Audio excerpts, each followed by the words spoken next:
आते हैं वही लोग ताकत और नोट और खोट से चुनाव में परिणाम अपने पक्ष में लाना चाहते हैं। लेकिन मैं बधाई दूंगा न केवल कन्नौज की जनता को, बल्कि इस क्षण में जहाँ जहाँ मतदान हो रहा है, जनता बदलाव के लिए, भारतीय जनता पार्टी को हटाने के लिए, लोकतंत्र को बचाने के लिए मतदान कर रही है। आपके प्रतिद्वंदी कह रहे हैं कि कई पीठासीन अधिकारी जो है दुरुपयोग कर रहा है। देखिए, ये नई चीज नहीं है बीजेपी के लिए। बीजेपी ने जितने भी चुनाव हुए उसमें मशीनरी इस्तेमाल की है। ब्लॉक प्रमुखी का चुनाव हो, जिला पंचायत का चुनाव हो और या एमएलसी का चुनाव रहा हो, बीजेपी ने टेंडर दे दिया था, पुलिस को, अधिकारियों को टेंडर दे दिया था। लेकिन इस बार मुझे खुशी है कि जनता किसी की परवाह नहीं कर रही है। मैं कई सूचनाएं बता सकता हूं। जहां हम खड़े हैं यहीं पर भारतीय जनता पार्टी के गुंडे ने समाजवादी पार्टी के कार्यकर्ता को मारा, लेकिन उससे वोट नहीं प्रभावित कर पाया। और जो कन्नौज की जनता है, खासकर कन्नौज में जहां हम लोग खड़े हैं, यहाँ की लोगों ने विकास देखा है, विकास को कैसे आगे ले जाया जाता है वो देखा है। और दूसरी तरफ उन्होंने एक जिसकी भाषा और व्यवहार ऐसा रहा, हर एक को अपमानित किया। यहाँ के सांसद ने पुलिस को पीटा। पीटना तो एक बड़ा सभ्य शब्द है। यहाँ की पुलिस को ठोका, और इतना ठोका किसी दवाई के असर की वजह से कि जिसकी वजह से उनके खिलाफ एफआईआर दर्ज हुई। यहीं पर थोड़ी दूर भगवान बुद्ध, उनकी मूर्ति लग गई थी चौराहे पर, तिराहे पर, लेकिन इन्होंने रातों रात भगवान बुद्ध की मूर्ति हटवा दी। वीरांगना अवंती बाई, उनकी प्रतिमा को लगाने को लेकर के तमाम बातें रहीं, और फिर इन्हीं बीजेपी के लोगों ने कहा कि लोधी वोट तो हम खरीद लेते हैं। तमाम ऐसे अधिकारी हैं जो डरी जवान से बोल नहीं पा रहे हैं। और यहाँ के एक पाल समाज के नेता थे, उन्हें कितना डराया, धमकाया और अपमानित किया। तो जिस पार्टी के खिलाफ साग के मतदाता हो, जिस पार्टी के खिलाफ लोधी राजपूत मतदाता हो, जिस पार्टी के खिलाफ पाल समाज हो, जिस पार्टी के खिलाफ जनता के आम लोग हों, जिस सांसद और पार्टी के खिलाफ यहाँ का एक एक इत्र का व्यापारी हो, कन्नौज कभी खराब भाषा के लिए नहीं जाना जाता था।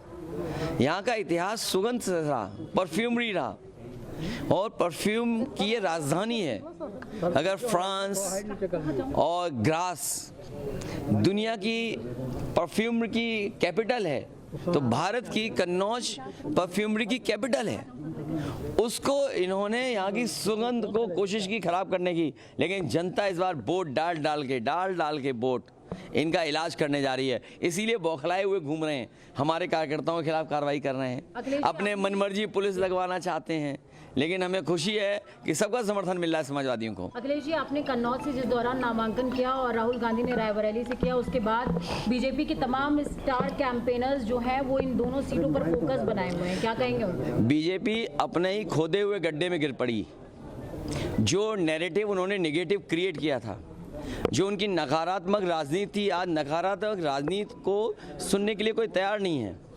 बीजेपी की हर कहानी फ्लॉप रही उनकी। उनके घिसे पिटे डायलॉग कोई नहीं सुनना चाहता है। क्या डायलॉग है उनके, बड़े नेताओं के, छोटे नेताओं के और उनसे छोटे नेताओं के? इनके घिसे पिटे डायलॉग, थकी हुई कहानी अब कोई सुनना नहीं चाहता।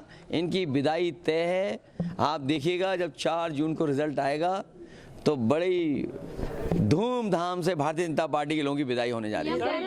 आरोप लगाया गया है, आप लोगों ने आरोप लगाया और पुलिस ने भी आरोप लगाया भारतीय जनता पार्टी के लोगों को ट्वीट करके कि पुलिस सहयोग कर रही है समाजवादी पार्टी के लोग। देखिए, पुलिस अपना निष्पक्ष काम कर रही है।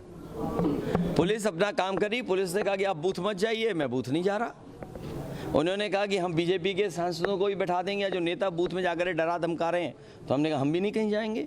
ये तो हमारा प्रिविलेज है, ये तो हमें नियम के अंदर हमें अनुमति मिलती है कि हम बूथ पे जाकर के अपने एजेंट और वोट कैसे पड़ रहा है वो देख सकते हैं। अगर इस कानून और नियम के बारे में नहीं जानते तो अलग बात है। लेकिन बीजेपी सुबह से, मैं आपसे कह रहा हूँ, कसाबा यहाँ बूथ जाइए आप, अगर आप निष्पक्ष पत्रकार हैं, कसाबा जाइए। बीजेपी के गुंडे ने एक समाजवादी पार्टी के लोगों पर व्यवहार खराब किया। लेकिन समाजवादी पार्टी उससे डरने मरने वाली नहीं है। सुबह से ये लोग फर्जी आधार बना के वोट डाल रहे हैं, हमारे लोगों ने पकड़ लिया। और मैं आपसे कह रहा हूँ, ये कन्नौज के हमारे पत्रकार जानते होंगे, गुरसाईगंज में बताओ, जिस समय चेयरमैनी का चुनाव था, हजारों संख्या में फर्जी आधार मिले थे कि नहीं मिले थे?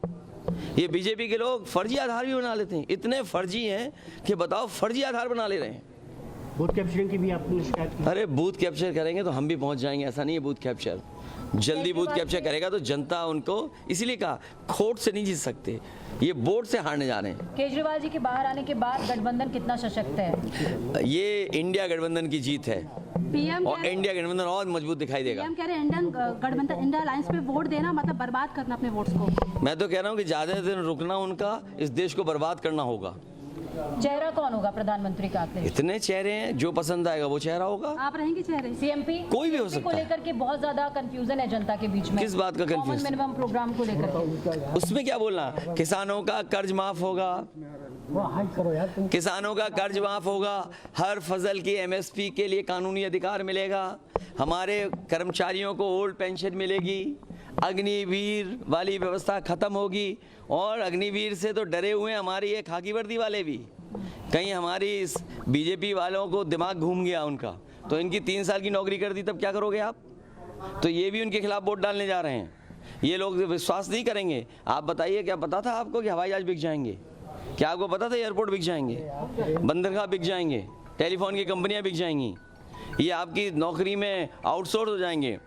आईएएस लेटरल एंट्री से आए, और मैं आपको कहना चाहता हूं, जितने आईएएस बनाए गए थे विदेश से लाकर के लेटरल एंट्री से, सब विदेश भाग गए।